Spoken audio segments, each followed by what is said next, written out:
think I'm it's at the a loss craziest for story. that. It makes me think of like, I don't know if you guys have been following the Joe Rogan stuff.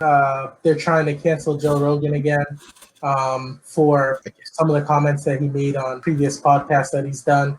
He had a podcast with Joey Diaz, who's like a comedian, talked about how in order to get stage time, if you were a woman, you had to give him a blowjob or whatever. He was laughing, Joe Rogan, in the background, so they're trying to cancel him for that. And there's other people that they've tried to cancel. Have you seen the Jimmy Kimmel with blackface? I want to say they try to cancel him. They try to cancel, well, the Chris D'Elia stuff. I don't know if you guys saw that. Oh, go ahead. Tina Fey was part of it too. Mm-hmm. So these are all people who kind of have a connection to Joe Rogan, and this wraps all the way back up to Joe Rogan's leaving YouTube to go to Spotify. So some of the theories out there are, what if a corporation, not necessarily YouTube, but a corporation who was sponsoring him that are now losing the chance to advertise with him is deciding that they want to come get him and come get his friends too. And all these cancel moves are one after the other, all people who are connected to Joe Rogan. It's I a think theory. they should cancel him. He should get canceled. Tina Fey should get canceled. Cancel all of those people right there. One by one, cancel them all. In my opinion, yeah.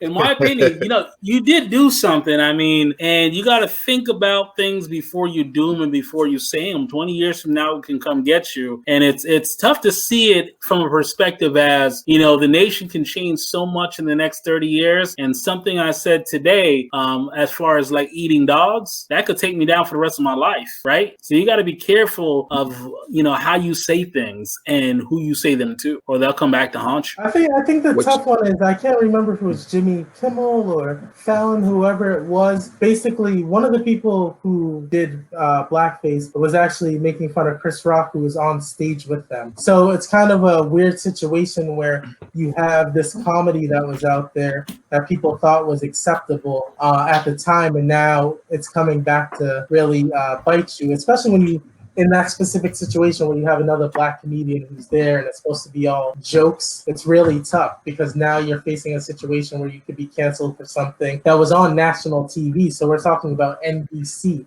We're talking about some of these big corporations. But that's my thing is, if you're going to go that far, don't go after the person that's the artist, because you got to remember, like, these guys have writers. Like, some people write for them. Like, not all of these ideas are originally from them. They're getting paid, like they're paid to act, to be a radio host or whatever.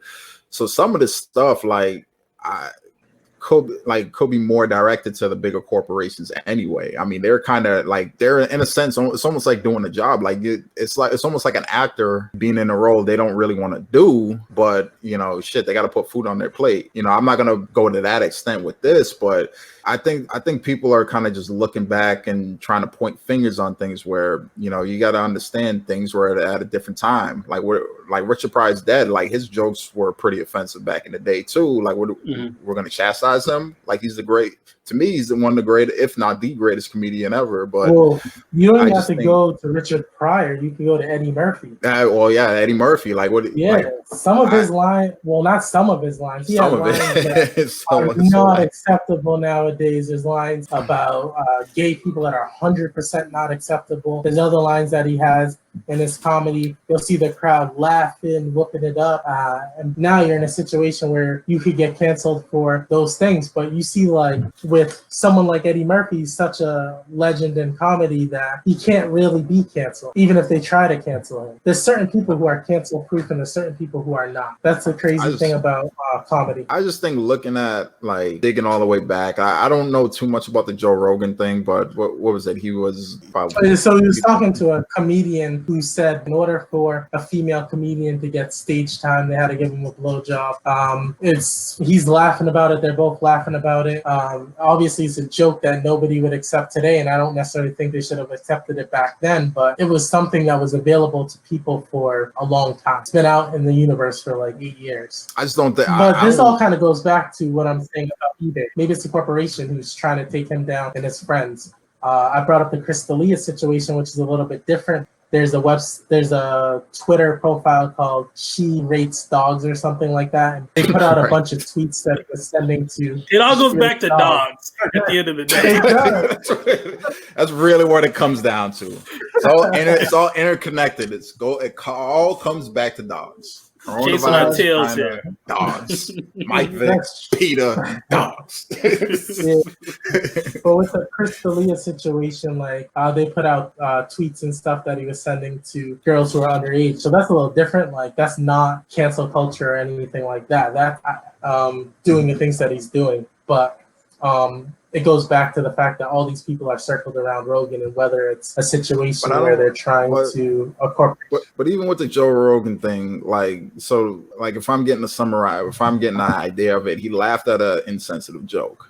And I just don't think that should be enough to cancel the motherfucker. Like it's not like it was insensitive, like it was very insensitive, grotesque. But to cancel a guy, like he's got his right to his opinion as well. Just like we heard Rush Limbaugh's opinion for years. So it's like I just think like just because he laughed at a joke, I just think like I think the agenda now went from equality to hey, you're saying something I don't like, you're siding with something I don't like, I want you to disappear. And I think it's ultimately saying like he was condoning it and he shouldn't condone it. At the end of the day, Joe Rogan is cancel proof. Anyone who has a podcast that does over like 2 to 3, 4 million views, you're not going to be canceled because there's always going to be a corporation who's willing to give you funds or money to continue doing what you're doing. But it kind of goes back to what I was saying. Is it possible that these corporations are a lot more active in your life than you think they are? Oh, hell yeah. Is it possible that they're doing a lot more that they shouldn't be doing? So eBay kind of makes me think about what are these other corporations doing to try to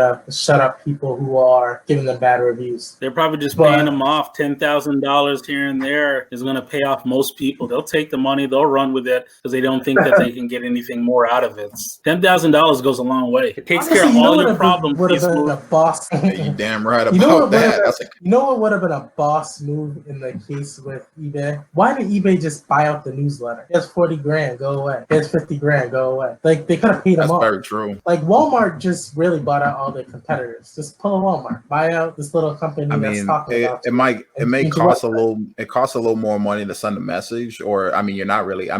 It costs less money and it's more time consuming to do what those execs did. So yeah, I agree. The only problem is you might run into a situation if people get smart, they might try to boost up a newsletter, blog, whatever, just to target you so you can pay them off. Like that's something I would do, honestly. Like I'm like, I'm gonna give you bad reviews, you won't pay me. All right, cool. Take a look at some of the ages on those executives, and that's one thing I was looking at that article. You got some 26-year-old ones in there, 30-something-year-olds in there.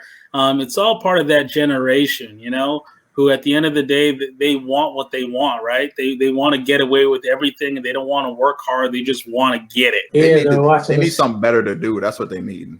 They need something better to fucking do. Like, I'm gonna just be honest. They were watching the show How to Get Away with Murder, and they decided that they could get away with cyberstalking. And I'm like, come on. But there's a 51-year-old, there's a 48-year-old, there's a 45-year-old. So there's some old people doing crazy things that they should know better about.